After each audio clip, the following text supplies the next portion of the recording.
was shaking and baking. My name is Kit. Welcome one and all to Americans Learn. Please be sure to like, comment, share, and subscribe, and hit that ring bell notification. That way all of you are made aware when we upload new content upon our YouTube channel. And today, we've got a video featuring the final part from Eastory, World War II, the Western Front, 1944 to 1945, Part 2. The Allies have landed. France has been liberated. For the most part, there's still some pocket resistance of the Third Reich there, but we're pushing ever onward into Germania and the liberation of Europa from the Third Reich and from Adolf Hitler and his Nazi thugs. So as always, folks, please be sure to support Eastory. The original link to the video is in the description box below. And as always, take good care of yourselves and let's push forward. So let's boot up and suit up and get ready to check this video out in a 3, a 2, a 1. Today, we are going to look at the last 6 months of World War II on the Western Front. But before that, a brief message from our sponsor. Oh, congratulations. While binge watching all things cat, I've squandered time and quite a lot. If I had got another chance, my knowledge level I'd advance. And here comes in Great Courses Plus, an online learning tool for us, for all who want to life improve by getting knowledge in the new. Let's go online and see what kind of courses then we there can find. Let's hope that this is something good. To learn of pirates, I'm in the mood. There is some stuff of pirates crowned, but is this all that can be found? Ah no, there is a little more, and more and more and more and more. My pirate queue is off the charts, the brain is full of reading smarts, and with the knowledge so exact, I separate the myth from fact. As you should. There is a lot more stuff, alas, to learn from the Great Courses Plus. To how avoid investing fails and how to stay out of jail, how to get the deal that sound, how to speak before a crowd, how to know the foreign ways, explore around the Milky Way, stay safe in the great outdoors, or undertake some fancy tours. Check the trial out for free at thegreatcoursesplus.com/eastory. And please support the original content creator. It's the right thing to do because that was one hell of a poetry. And now, as sponsorship is through, let us get back to World War II. I love the rhythm and rhyme there. In the second part of 1944, Germany had suffered its worst defeat yet. The Soviet forces had advanced up to the German border. In the west, the Allies had landed in France and moved up to the German frontiers. The Red Army and the Allies were preparing to launch a final offensive into Germany in early 1945. The Western Allies planned to carry out smaller attacks before the offensive. Their goal was to break through the German defenses of the Siegfried Line and the Rhine River. They planned to do that with attacks in the north and south.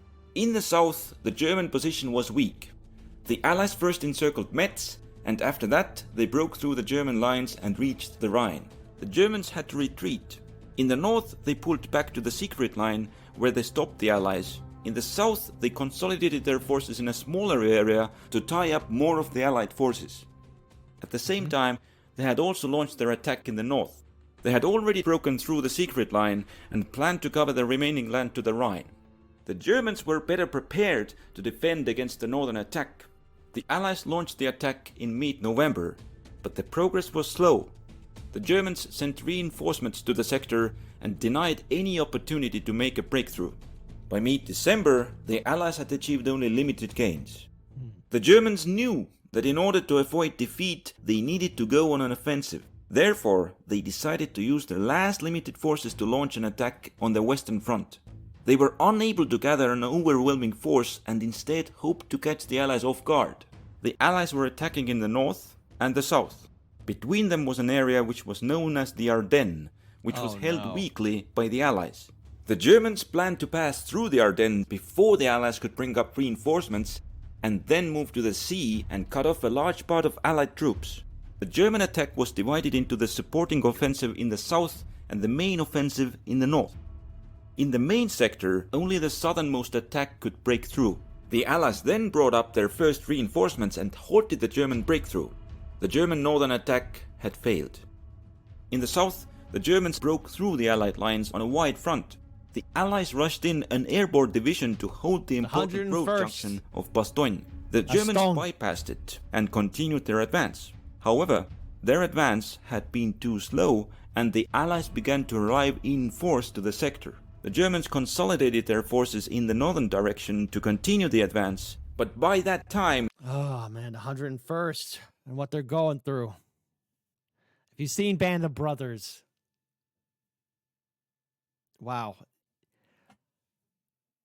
Looking at it from a bird's eye view, you're seeing all the military units, but you know what's happening on the ground. Madness, insanity, terror. And yet the 101st is holding. If you have family members or relatives, or you know someone who served in the 101st Airborne, if you got a story to tell, please type it in the comment section below. If you ever met somebody from the 101st Airborne, share it, because this is a story of bravery and how a handful of, well, not a handful, but a group of soldiers withstood the might of the Third Reich. The Allies launched an attack from the south and re-established connection with Allies, surrender. Nuts. N-U-T-S, nuts. Bastogne. In order to divert the Allies away from the Ardennes, the Germans launched an attack in the south. The Allies were now faced with the dangers of the Germans resuming the Ardennes offensive and with their southern attack. The offensive in the Ardennes was more dangerous for the Allies, and they concentrated their efforts there. They launched a two-pronged attack against the German salient. The German units were threatened with encirclement and were forced to pull their forces back to a more secure location. With the Allied position in the Ardennes more secure, they could now send troops against the southern attack. At the same time, the Allies had been giving ground to the Germans, but the arrival of Allied reinforcements from the Ardennes helped to halt their advance. With the immediate danger taken care of, the Allies decided to secure their position in this sector by destroying the German pocket around Colmar, so that the Germans could not use it for launching future attacks. The Germans did not have the strength to hold the pocket, and they were pushed over the Rhine. By that time, the Red Army had finished preparations and launched its main offensive in the east. Here come the Soviets! The Red Army quickly advanced, encountering limited resistance. Soon their forces were coming near Berlin. With this new danger, the Eastern Front became the main priority for the Germans, and they moved away some of their troops from the Western Front. The Germans now switched to full-on defensive in the west, and their forces retreated to the Siegfried Line. By that time, the Allies had built up their supplies and forces to launch a massive attack on the Western Front. They would capture the western bank of the Rhine first from the north, and then from the south. After that, they would cross the Rhine in two locations and then capture the Ruhr, which housed large parts of German war industry. The Germans were strongly outnumbered, but they were ordered to avoid retreat and hold their positions. Not gonna happen. The Allies started their northern attack in early February. In the south, the Germans made use of rough terrain and were able to contain the Allied advance. In the center, the Germans had opened the dams on the Loire River, creating a temporary flood which prevented the Allies from crossing it. With the central part of the front quiet, they were able to gather enough forces to contain the Allied advance in the north. But then the water levels in the Loire dropped, and the Allies crossed the river. The Germans were unable to hold them off and were pushed back, suffering large casualties. They retreated over the Rhine, destroying the bridges behind them. The Allies then turned south. The German lines collapsed, and they lost half of their strength as prisoners. In the chaos, the Allies were able to capture an intact bridge over the Rhine at Remagen. They established a bridgehead over the river. The Allies moved in to capture the last German-controlled area west of Rhine. The Germans were somewhat able to contain the Allied attack from the south, but in the north, the Allies advanced through the German lines with little opposition. The Germans began a belated retreat, but a lot of their soldiers were taken prisoner. In the confusion, the Allies were able to cross the Rhine in several places. By that time, the Allies had finished their preparations for the northern Rhine crossing. The Germans were unable to resist it, and the Allies established themselves on the east shore. The German decision not to allow retreat over the Rhine had proven to be disastrous. They had lost 300,000 men as prisoners alone and were now unable to defend the Rhine River defenses. The Allies now set out to neutralize the German war industry in the Ruhr. The Allies moved east, which made the Germans overextend their defenses. The Allies then turned north and outflanked them. At the same time, they broke out of the northern bridgehead, and soon both of the Allied forces linked. Already. Get ready to hear it. They're done for. They're not gonna make it. It's the end of the Soviets. Up and encircled the Germans in the Ruhr. Most of the German forces in the area Oh, had been I mean, it's not end for the Soviets. Sorry about that. It's end for the Third Reich. Oh my goodness. Sorry. The map. I'm getting confused with the imagery here. I just recently checked out a awesome documentary about Operation Barbarossa that will be uploaded here on Americans Learn very soon. And I guess I'm still shell shocked from the Soviets. caught in the pocket, and the way into Germany was open. The Allies advanced east. Large areas of Germany fell to the Allies with little opposition. The Germans still had significant forces around Berlin. Part of them were sent to block the Allied advance, but they were too few and were encircled and destroyed. The Allies established a defensive line along the Elbe River. Then the Germans had to concentrate on repelling the Raid Army's attack on Berlin. By that time, the German resistance on the Western Front was collapsing, but they still had strong forces on other fronts, and there was the danger that the Germans could pull their forces into the Alps and make a final stand. The Allies turned south in order to reach the Alps before the Germans could set up strong defensive positions there. As they should. However, in reality, the Germans had no intentions in making a final stand in the mountains, and after the fall of Berlin had removed Hitler from power, their new government surrendered unconditionally in early May. Now, with the war over, I would like to mention the officers and enlisted men of the E Company for staying with me through the campaign all the way from landing beaches of Normandy to the foothills of the Alps.